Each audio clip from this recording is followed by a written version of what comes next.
Fullmetal Alchemist is one of my all-time favorite shows, and I've wanted to cover it on What's in an OP since I started the series. The trouble is, it has 9 openings between the original show and Brotherhood, and almost all of them are excellent. If I covered all of them individually, I'd be doing episodes for 2 months straight, but I can't just cover one, so today, both in celebration of my channel's first anniversary and as a birthday present to myself, I'm running down all 9 in order from worst or least great to best. Now, this is going to be a long list, so let's get rolling. 9th place goes to Hologram, the second Brotherhood OP. Hologram isn't bad per se, at least not compared to your average anime intro, but judging by the standards set by every other FMA opening, it's pretty lackluster. Which isn't to say that any given aspect of it is underwhelming. The theme, a mellow rock jam by NICO Touches the Walls, is very catchy. There are a lot of evocative and well-animated individual shots, a bit of solid foreshadowing, and some really cool, beautiful action beats that sync flawlessly to the music. But despite the high production values, the whole thing feels kind of inconsistent. It can't seem to pick a tone or subject matter and just stick to it for more than 5 seconds. Like, look at the jump from this melancholic scene with Ed and Al sitting under a tree to Mei Chang's introduction. Where the hell does this even come from? It looks decent, but it also looks like a shot out of the intro to Ranma.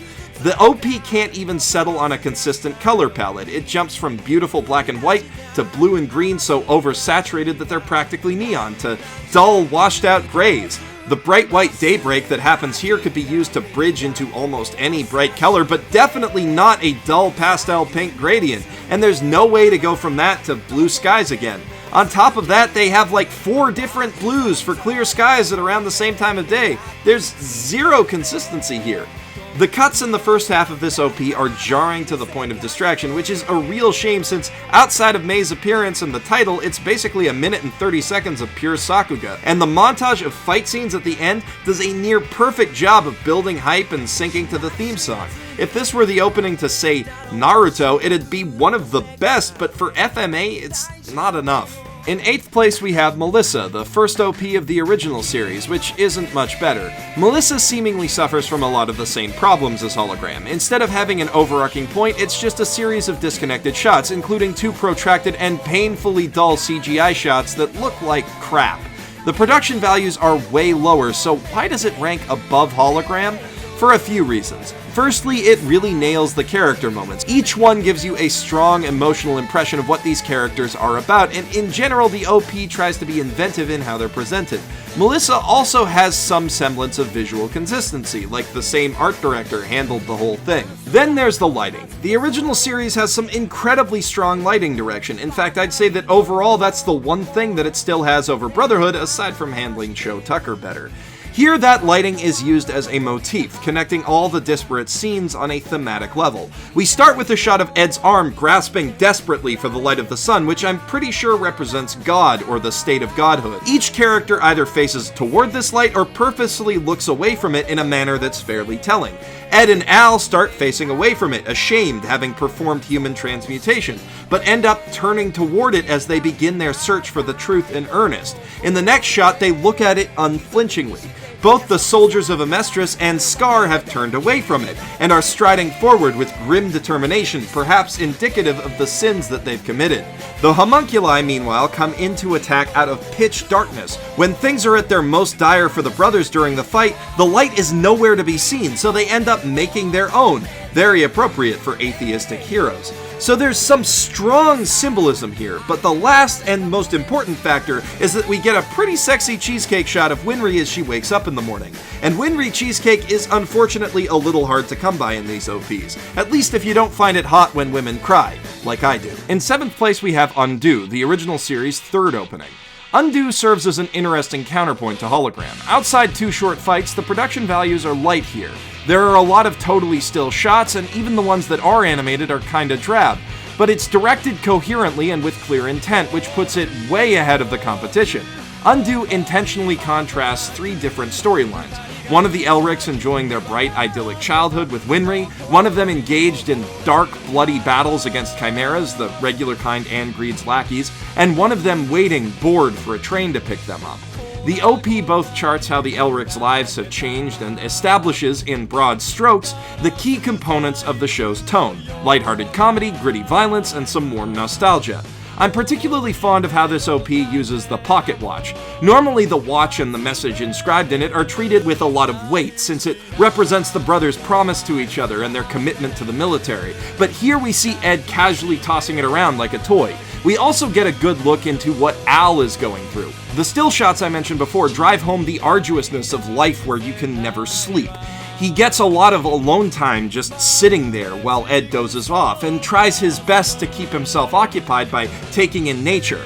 There are two shots that seem pretty out of place here, the crowd shot showing the supporting cast. On their own, I like these shots. They give a solid impression of who these characters are and how they relate to each other, especially Mustang's unit. Note the photo of Hughes on his desk. But with the way the music kicks up, stills seem like an odd directorial choice. I have a hunch that this shot of the Ishbalans trekking through the desert was meant to be longer, and for whatever reason, these character shots were kind of crammed in there late in production. The blowing leaves match the tempo of the song much better, and the angle of this hill matches very closely with the bench that Ed is sleeping on, which would have made for a perfect place to cut. Still, I think this OP is a lot stronger than the last two overall. Its action and animation are miles better than Melissa, and its direction is clear and purposeful. Also, I just adore the way that the song ramps up with these disparate characters opening their eyes. Each shot has a separate context that makes sense on its own, but all of these characters open their eyes to something during this core of the series as well, so it connects to the story. In 6th place, we have Golden Time Lover, the third opening of Brotherhood. Golden Time Lover is the one placement on this list where I feel like my personal biases are going to show the most prominently. Normally, I don't rank these based on song choice at all, but Sukima Switch is one of my favorite bands of all time, which is enough to push this over Undo.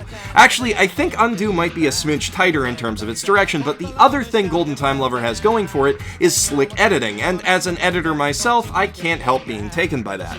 The transitions in the last third of this OP are seriously impressive, jumping from one scene to another before your mind has even registered that something's changed. Parts of the next shot are overlaid onto the current one, and frames and camera movement are matched perfectly between cuts to create these gorgeous, seamless narrative leaps. These transitions almost mask the OP's one flaw: lack of a narrative through line. The beginning and end connect to each other through this loop of Ed smashing and then not smashing a flower, and that flows into a very strong sequence showing how the war in Ishbal impacted and, in some cases, broke the series' principal characters. Kimbley's mad murder lust contrasts nicely with Scar's grim determination, and we see the weight of the trauma light a literal fire inside Roy Mustang to become Fuhrer and fix Amestris. But as slick as the transition between these parts is, they don't really connect thematically, and none of it really connects with the soldiers at Fort Briggs lining up and looking cool, which, while it's one of the most impressive parts of the OP, is just kind of shoehorned in there. With that said, the editing is so tight that the shifts in tone aren't jarring, and they fit the song, so it doesn't feel as all over the place as Hologram. And it does at least connect back to Ed and Al struggling against their personal failings and against forces beyond their control. The OP also reincorporates elements of past OPs with interesting twists that make them feel darker and more depressing. Ed's hand reaching upward now has no sun to grasp for, and where normally he'd be struggling against the door of truth, we instead see him being pulled into Envy's gaping mouth. This arc of the show marks a low point for the brothers, so these twists feel very appropriate. 5th place goes to Ready Steady Go, the second opening of the original series. L'Arc-en-Ciel's upbeat rock song is probably the first thing you think of when you think Fullmetal Alchemist, at least if you started with the original series. It's one hell of a catchy tune, and it did a much better job setting the tone for the series than the first OP. The focus here is placed on Ed and Al's journey and the people they meet along the way, and it's presented with a more irreverent overall tone than the show's other OPs. In fact, as a sort of fake-out, it starts with a weirdly somber, almost religious shot of the brothers gliding over an image of some sort of ornate flower holder before Ed's goofy smile totally ruins the mood. The bulk of the OP is spent watching the brothers run together through the countryside of Amestris, their footsteps matching the relentless beat of the song. As a result, Ready Steady Go feels a little basic, but it's infectiously fun with a capital F. It makes a conscious effort to break every serious moment with a moment of levity. When the Elrics are sitting in the library studying alchemy and pondering the implications of their situation, there's a funny smash cut to a cute shot of them piled up with Winry on top. When we're introduced to the other state alchemists and soldiers, we see their fun sides, and while the shot of them against the sky is a little too nonsensical, I can't help but smile when I see this high-energy animation. The OP ends on a shot of the Elrics feeling a little down in a rainstorm, but sure enough, Winry comes to brighten their day and offer them shelter. And before you know it, the sun is shining again, with a rainbow referencing the name of the band. This is followed by a quick montage of the brothers dealing with adversity and threatening to fall into despair, but it returns ultimately to a happy moment. I like the hopeful tone of this OP in contrast with the others. There's something to be said for focusing on the positive. Our 4th place entry, Period, which also happens to be the 4th opening to Brotherhood, works even better with a negative slant though. The first 5 seconds of this OP make for one hell of a hook. In flashes, we see the Elric brothers draw a transmutation circle in unison, creating an immediate connection between them in our mind. Then, just as immediately, their actions end up tearing them apart. This OP is one of the best of the bunch when it comes to straight up telling a story and encapsulating what its particular core is all about. Namely, the Elric brothers being split up and trying desperately to find each other, a theme which is conveyed in a lot of different ways. Despite being apart though, we see the two brothers are focused on a common goal of trying to figure out what's going on and save Amestris, which is the other big part of this story arc. Between the two of them, literally, we find the truth. I absolutely adore the shot that caps off this short story. The brothers just barely miss each other, seemingly ending up in totally different worlds. But then, one by one, their friends grab their attention, bringing them back to face each other, and then a sea of people spreads out, connecting them. But those connections don't just stop with their immediate friends. The Elric's actions end up spreading out and affecting damn near all of humanity. It's a phenomenal cast shot that leaves an impression of a huge, expansive world. The storytelling kind of stops here, but it's replaced with an equally strong sequence of action scenes. These do a good job of establishing each character's fighting abilities and generally make them look awesome. Especially General Armstrong. She doesn't even have to do anything to look rad, just stand there. Then at the end, to tie it all together, we see the brothers' hands calling back to the start of the OP, as they stand in the transmutation circle made to counter Father's plan. Lastly, we see the Door of Truth breaking apart, foreshadowing Ed's final sacrifice to save Al, and the boys silhouetted together under the dangling pocket watch. This OP is full of solid action and visual storytelling, but solid is kind of all it is. It's really good, but nothing about it makes it stand out like the series' top 3 intros. For sheer beauty, very little beats Rain, Brotherhood's 5th OP and my pick for 3rd place. From here on out, all of the FMA OPs are unequivocally excellent, some of the best ever made, though each for very different reasons. Rain, for its part, presents us with a torrent of powerful, raw emotion, underscored with a melancholic rock ballad and overlaid with an oppressive, seemingly endless sheet of rain. It doesn't just focus on the Elrics and their friends either, but instead all of Amestris at once, from the citizens in the streets to the refugees from Ishbal and Lior in the slums, and the forces of the military, all trying desperately to fight back against the plan set in motion by Father to sacrifice them. Despite the torrent of rain which should wash it away, we see the characters caked in dirt and blood, and the city engulfed in flame. The only thing this rain seems to be good for is hiding people's tears. All in all, it's a pretty terrible day for it. But the OP does end on a hopeful note. The sun breaks through the clouds, Ed sees his mother reaching down out of the light, and then we see, ultimately, that it's just a bad dream. Winry is sitting watching over Ed lovingly as he sleeps in a scene from after the end of the series. It reassures us that despite the hardships that these characters are about to face, everything will turn out okay in the end. There are so many shots in this OP that I just love. Winry caught in the light of the sunrise is of course beautiful, but if we back it up to the beginning, there are some even more evocative shots of her in particular. We see God having taken on her form at the end of a lineup of Ed's allies, and there's this heart-wrenching moment where he goes to hug her and finds himself holding nothing. And Ed's reaction to that sends chills down my spine every time I watch it. He lets out a roar of raw, bestial rage, which distorts the world into this gorgeously rough, sketchy art style. Ed and the 7 homunculi, each of whom, remember, is the raw distillation of one of humanity's emotional vices, are shown like shadows cast by a raging fire. Father, as a point of contrast, is shown in a very clean, polished style, giving him an increased air of poise, but it's shown to be a front as we transition to his dwarf in the flask form, rendered in a blurry, violent style. Inside his eye, we see the 5 sacrifices that he plans on using to reach God. Then there's the shot with Winry standing on the cliff by her home, longing for Ed and Al. We can tell that she's missing them because of the ingenious setup for this shot. The way that it pans slowly past the tree that we always see them under clues us in that they're missing before we even see her. And these are just the standout shots. This whole OP is stunning. But there's even better stuff yet to come. Speaking of absolutely stunning imagery, we have second place, Rewrite, the original series' fourth and final OP. And what a strong note to go out on. The OP starts impressive enough with an evocative descent into a buried city, followed by several shots showing key characters in subdued, contemplative moments. But this is all just build-up to the OP's real draw, a breathtaking fight scene that has no business being on television. The last 30 seconds of this OP are presented with an animation quality that honestly puts most anime films to shame, with intricately detailed environments, gorgeous effects work, and smooth, remarkably weighty character animation at a full 24 frames per second. FMA Brotherhood looks pretty good in general, but this is maybe the best FMA has ever looked, period. It doesn't last long, but the motion here is so realistic that the only reason I don't think it's rotoscoped is that all of this shit is physically impossible.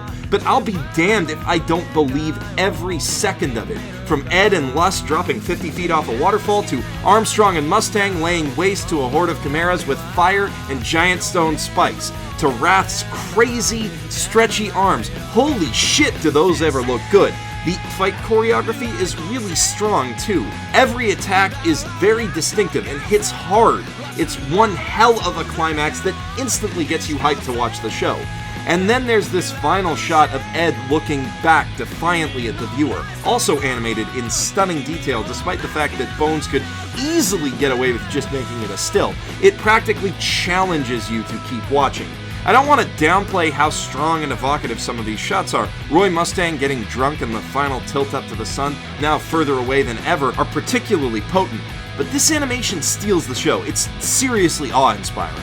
But when it comes to inspiring awe in me, nothing tops Again by Yui, the first Brotherhood OP, and the winner of this contest by a country mile. The OP starts with some of the most immaculate, breathtaking visual storytelling I've ever seen in anything, compressing the entire backstory of the franchise from Hohenheim's perspective into 10 perfect seconds, and it somehow picks up from there, impressing and surprising with each successive shot. From the evocative image of a heart erupting into flames that consume the Elric homestead as the boys look on, to the final shot of the boys literally casting long shadows that belie the influence they're destined to have on the world. Almost every frame of this OP is dripping with meaning, and the moments that are there for the sake of style as opposed to substance are so damn stylish. This OP hits almost every one of my buttons. It's got great action, strong visual metaphors, evocative shot composition, and a spectacular song which the characters sing along to, and the lyrics that they have Hawkeye and Winry lip sync to even have particular meaning to them especially, and the whole thing follows a near perfect interest curve, building up to a crescendo of hype. The only thing that this OP does wrong is presenting the credits themselves. They're a little flat and boring, and they don't exactly gel with the shot compositions. But man, holy shit, those shot compositions. Every one of them is spectacular, and the animation is consistently top tier. It only takes a few brief cuts to get inside Al's head and feel his longing to get his body back, and the isolation that he feels as a soul bound to armor. And there's a ton of subtle foreshadowing in the OP as well, like how we see Hughes and Mustang resolutely watching each other's backs, but then as Mustang turns around, he's horrified to see the space where Hughes is engulfed in flames. If you haven't seen the show, you probably just think this is an allusion to Mustang's powers, but if you know what'll happen, it takes on a new, chilling meaning. But out of all the strong shots, the cool, inventive character poses, and the incredible fight animations, one moment in this OP stands out above the rest, and it might not be what you think. Outside the Elric home, we see alchemy lightning tearing away Ed's arm and leg, then Al's entire body, and then something shakes Winry to her core. In these three shots, in addition to seeing some phenomenal and horrifying animation, we see the emotional stakes that lie at the heart of this story.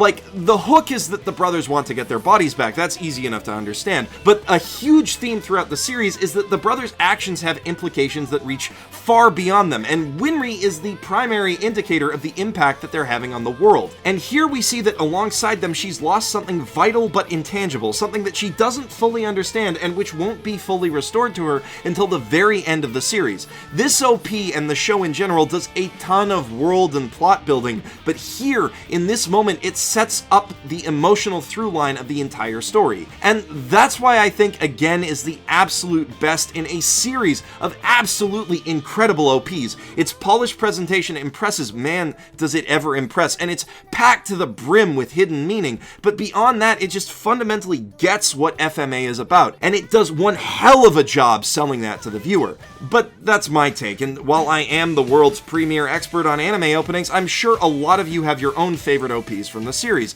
and your own lists, and I'd love to see them, so feel free to leave a comment telling me. Thanks for sticking with me through this whole thing. I gotta say, it makes for a damn fine birthday present. Of course, if you want to keep giving, I won't stop you. You can gift this video to your friends on social media and then give yourselves the gift that keeps on giving by hitting subscribe and following me on Twitter at G0FF2. Although for real, if you want to do something nice for me as a birthday/channel anniversary present, it would mean a lot to me if you checked out my level design analysis of Psychonauts. I know it's not anime, but it's one of the best videos I've ever made, and I just really like for more people to see it. Or if you absolutely need more of an anime fix, you can head on over to my buddy Shaky Drummer's channel to listen to his awesome drum cover medley of every FMA theme, which is what you're hearing in the background right now.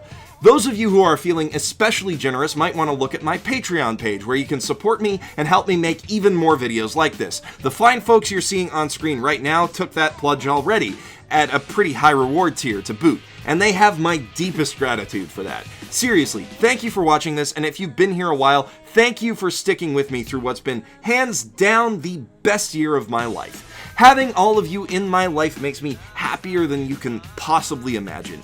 Here's to another great year. This is Jeff Thu, professional shitbag, signing out from my mother's basement, and reminding you that today you should do something nice for your mother.